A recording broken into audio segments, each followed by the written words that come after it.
সরাসরি বহরমপুর স্টেডিয়াম থেকে। তোমরা জানো আজকে থেকে কিন্তু ছেলেদের কিন্তু মাঠ শুরু হচ্ছে এবং আমরা প্রথমে এসেই দেখলাম যে একটা 20 জন দৌড় শুরু করেছে এবং সেখানে কিন্তু 19 জন পাস করেছে এবং একজন ফেল করেছে এবং পাশের আর কিন্তু খুবই সুন্দর রয়েছে। বহরমপুরে কোনো অসুবিধা নেই এবং এখানে যারা মাঠের দায়িত্বে রয়েছে তারাও কিন্তু খুব সুন্দরভাবে মাঠ পরিচালনা করছে, কোনো অসুবিধা নেই। তোমরা কিন্তু যাদের মাঠ রয়েছে বহরমপুরে, যা যা ডকুমেন্টস লাগবে এবং তোমাদের প্রস্তুত নিয়ে কিন্তু তোমরা কিন্তু মাঠে কিন্তু চলে আসবে।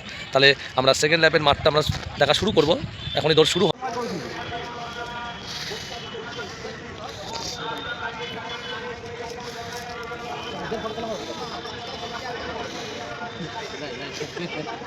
দাদু খাই যাবে মোবাইল মাথায় বুঝলি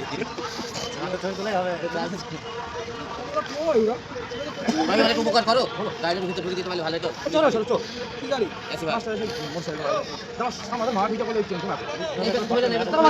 ফাইন হয় ফাইনটা আমি ফাইন না আমার ফাইন নেই সমস্যা ফাইন গাড়ি কেউ হাত দেবে না গাড়ি গাড়িটা আসে ওখান থেকে আমি ভিতরে থাকবো আমি ছাড়া দিই ভিতরে করে দেবো কষ্ট করে হলো হাত পাতে দিয়ে হলো পুলিশের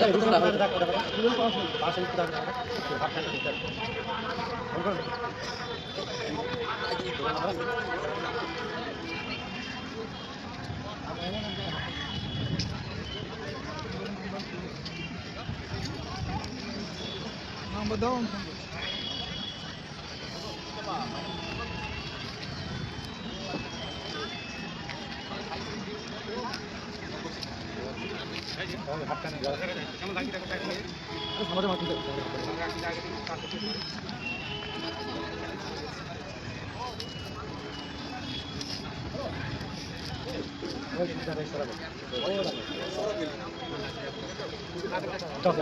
গাড়ি ঢোকানো লোক চলে এসেছে